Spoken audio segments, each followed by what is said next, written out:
آپ کا استقبال ہے۔ یہ آج ہماری 7ویں ویڈیو ہے، ایپیسوڈ 7 ہے۔ گزشتہ 6 ویڈیوز میں آپ صلی اللہ علیہ وآلہ وسلم کی مکی زندگی سے لے کر معراج کے سلسلے میں کس کس صحابی نے معراج کی روایت بیان فرمائی ہیں اس تفصیل کو سنا تھا، اور گزشتہ ویڈیو میں ہمارے سامنے یہ بات آئی تھی کہ معراج کے انکار کرنے والے منکرین معراج اور ملحدین کیا اعتراض کرتے ہیں معراج کے واقعے کے سلسلے میں۔ ہم نے وعدہ کیا تھا کہ آئندہ ویڈیو میں انشاءاللہ تعالی ہم معراج کے جسمانی ہونے پر دلائل پیش کریں گے۔ ابھی تک جن ساتھیوں نے ہمارے اس سلسلے کو سنا ہوگا وہ بخوبی جان چکے ہیں کہ معراج کے سلسلے میں 2 طرح کے اختلاف ہیں۔ پہلا اختلاف تو یہ ہے کہ معراج کا واقعہ کئی لوگ ایسے ہیں جو مانتے ہی نہیں، یہ ملحدین ہیں اور زندیق لوگ ہیں۔ دوسرا ایک طبقہ یہ ہے کہ معراج کے واقعے کو خواب مانتا ہے یا روحانی طور پر مانتا ہے۔ تو ایک جواب تو اس سلسلے میں پہلے دیا جا چکا ہے کہ اللہ کے رسول صلی اللہ علیہ وسلم کو جسمانی طور پر ایک ہی مرتبہ معراج ہوئی، اور روحانی طور پر یعنی خواب کے ذریعے سے اس سے پہلے بھی ہوئی اور بعد میں بھی ہوئی۔ تو یہ ایک جواب تو یہ دیا گیا تھا۔ اسی طرح آج کی اس مجلس میں معراج کے جسمانی ہونے پر 10 دلائل انشاءاللہ آپ کے سامنے ہم پیش کرنے کی کوشش کریں گے۔ 31 صحابہ اکرام کی روایتیں معراج جسمانی کا ثبوت پیش کر رہی ہے۔ گزشتہ ویڈیوز میں آپ نے سنا 25 صحابہ اکرام کے نام بھی سنائے گئے، 3 اقوال آپ کے سامنے پیش کیے گئے، 45 صحابہ، 31 یعنی 31 صحابہ اور 25 صحابہ اکرام۔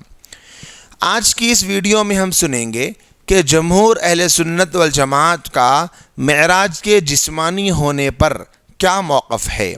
سب سے پہلی بات یہ ہے کہ معراج بیداری میں جسم کے ساتھ ہوئی، یہ جمہور علماء کا موقف ہے، اور دلیل اس کی اجماع ہے۔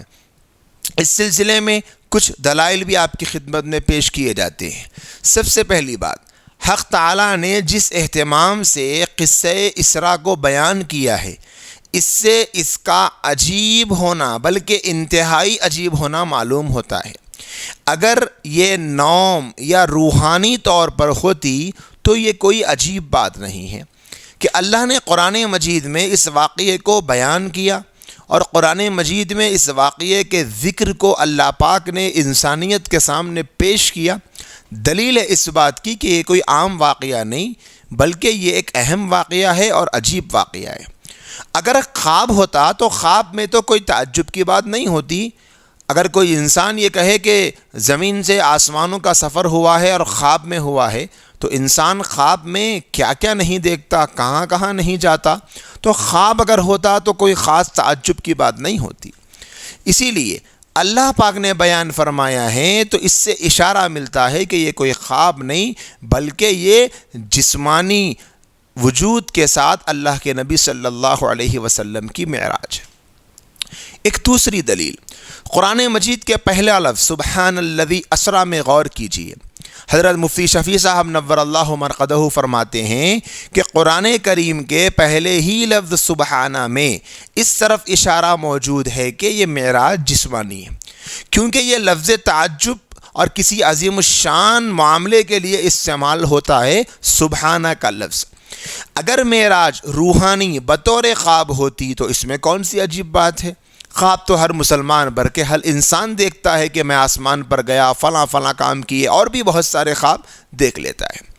ایک تیسرا نقطہ اور تیسری دلیل، قرآن مجید میں سبحان الذی اسریٰ بعبدہ ہے۔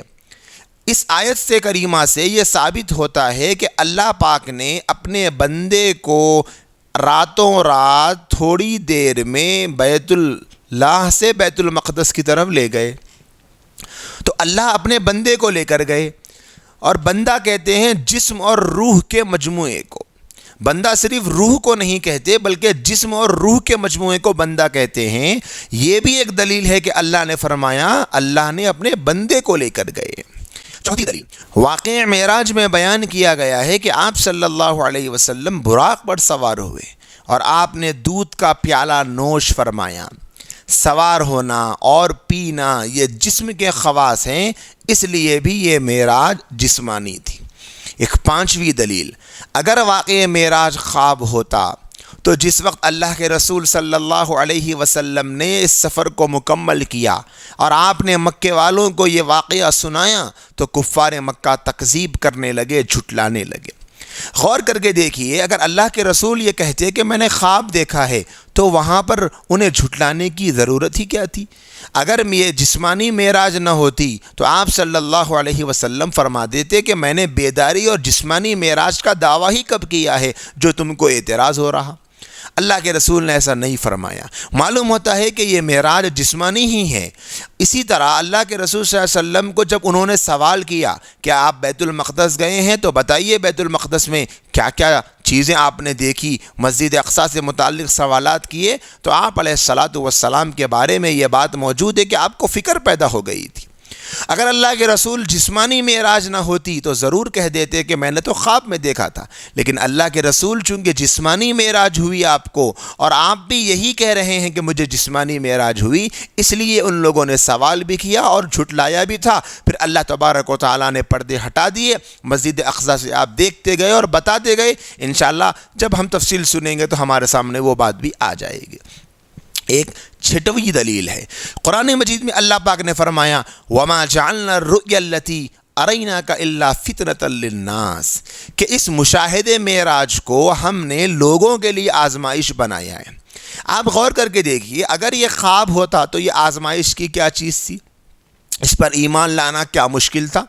اللہ کے رسول فرماتے کہ میں نے خواب میں آسمانوں کی سیر کی تو لوگ آسانی سے مان لے سکتے تھے کہ ہاں خواب میں ہی کی ہے نا، لیکن اللہ کے رسول چونکہ خواب میں نہیں گئے تھے بلکہ یہ جو معراج تھی آپ کی جسمانی معراج تھی تو لوگوں کے لیے آزمائش بن گئی۔ کئی لوگ تھے جو انکار کرنے والے بن گئے، کئی لوگوں کا امتحان تھا اس واقعہ معراج میں جو جسمانی ہوئی تھی۔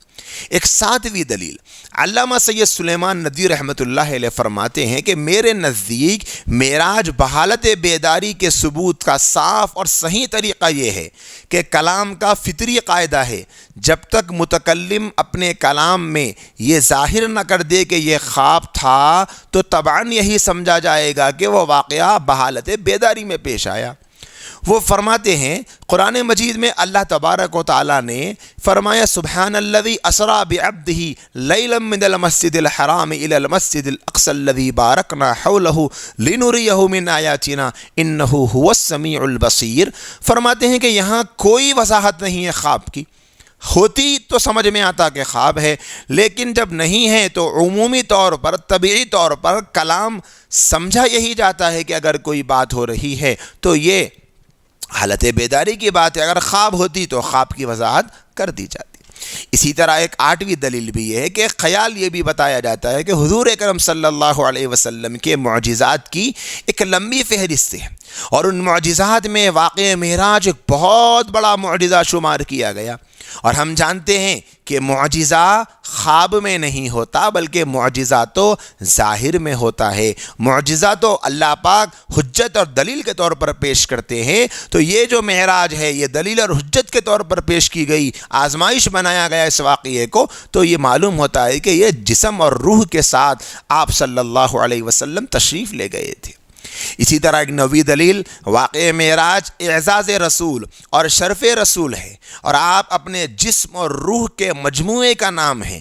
اگر صرف روح کو اعزاز ملے تو یہ حضور اکرم صلی اللہ علیہ وسلم کی پوری ذات مبارکہ کا اعزاز نہیں بلکہ ذات مبارکہ کے دو حصوں یعنی جسم اور روح میں سے صرف روح کا اعزاز ہے۔ حالانکہ قرآن مجید اور احادیث مبارکہ میں جگہ جگہ حضور اکرم صلی اللہ علیہ وسلم کی ذات مبارکہ کا اعزاز ہے اور آپ کے اعزاز سے قرآن اور حدیث بھرے پڑے ہیں۔ معلوم یہی ہوتا ہے اللہ کے رسول کو اللہ نے جو اعزاز دیا معراج کے سبب صرف روحانی طور پر نہیں دیا بلکہ جسم اور روح کے ساتھ جو مجموعہ ہے حضور اکرم صلی اللہ علیہ وسلم کہ آپ کی جسم اور آپ کا روح دونوں ملا کر محمد صلی اللہ علیہ وسلم ہیں، تو یہ آپ کو اعزاز ملا ہے جسم اور روح کے ساتھ۔ اسی طرح ایک 10ویں دلیل حضور اکرم صلی اللہ علیہ وسلم کے مکے کی جو تکلیفوں کا دور تھا، جسے آپ نے بڑی تفصیل سے سنا، کیسے لوگوں نے آپ کو ستایا، تکلیفیں دی، اذیتیں دی، وہ آپ کے جسم مبارکہ کو اللہ تبارک و تعالیٰ کے بندوں نے تکلیف دی، پریشان کر دیا، اور آپ کو کیسی کیسی اذیتیں پہنچائی، آپ کے جسم کو تکلیف ہوئی، آپ کی انسلٹ کی گئی، آپ کی بے عزتی کی گئی، آپ کے ساتھ اچھا سلوک نہیں کیا گیا، آپ کی ریسپیکٹ نہیں کی گئی، تو اللہ تبارک و تعالیٰ نے یہ جو اعزاز آپ کو دیا ہے، یہ اعزاز بھی جیسے زمین والوں نے آپ کے وجود کو اذیت پہنچا کر، آپ کی انسلٹ کر کے آپ کی ریسپیکٹ نہیں کی تھی، تو اللہ پاک نے اتنی ہی بڑی عزت ان مکے والوں کو نظر آئے کہ جس وجود کو تم اذیت دے رہے تھے، اور جس وجود کا تم انکار کر رہے تھے، اور جس وجود کی تم ریسپیکٹ نہیں کر رہے تھے، محمد صلی اللہ علیہ وسلم اسی وجود کو ہم اتنا اعزاز دے کر بتاتے ہیں، تمہیں سمجھ میں آ جائے کہ تم نے پہچاننے میں غلطی کی، یہ کتنی بڑی شخصیت تھی۔ تو اللہ پاک نے اسی وجود کو، اللہ کے رسول صلی اللہ علیہ وسلم کے جسم مبارکہ کو، جسے مکے والوں نے اذیتیں دی تھی، تکلیفیں دی تھی، عزت نہیں کی تھی، آسمانوں پر بلا کر عزت دے کر بتایا۔ معلوم ہوتا ہے کہ اللہ کا کامل طور پر جو اعزاز ہے وہ اللہ کے رسول کو جسم کے ساتھ بلانے میں ہے۔ کیوں؟ کیونکہ لوگوں نے جو تکلیفیں دی تھی مکے میں، آپ کو، آپ کے مقام کو نہیں پہچانا تھا، اس کا سب سے اچھا اور بہتر یہی راز ہے کہ اللہ تبارک و تعالیٰ جس راستے سے انہوں نے اللہ کے نبی کو اذیت دی، اسی راستے سے اللہ پاک اللہ کے نبی کی عزت کو بلند کر کے بتائے۔ وہ جسم کو تکلیف دے رہے تھے، آپ کے مقام و مرتبے کو جو نظر آ رہا تھا نہیں پہچان رہے تھے، تو اللہ نے اسی وجود کو آسمانوں پر بلا کر بتایا، تم جس نبی کو نہیں پہچانتے میں بتاتا ہوں، یہ تو بڑے مقام اور بڑے مرتبے والے نبی ہیں۔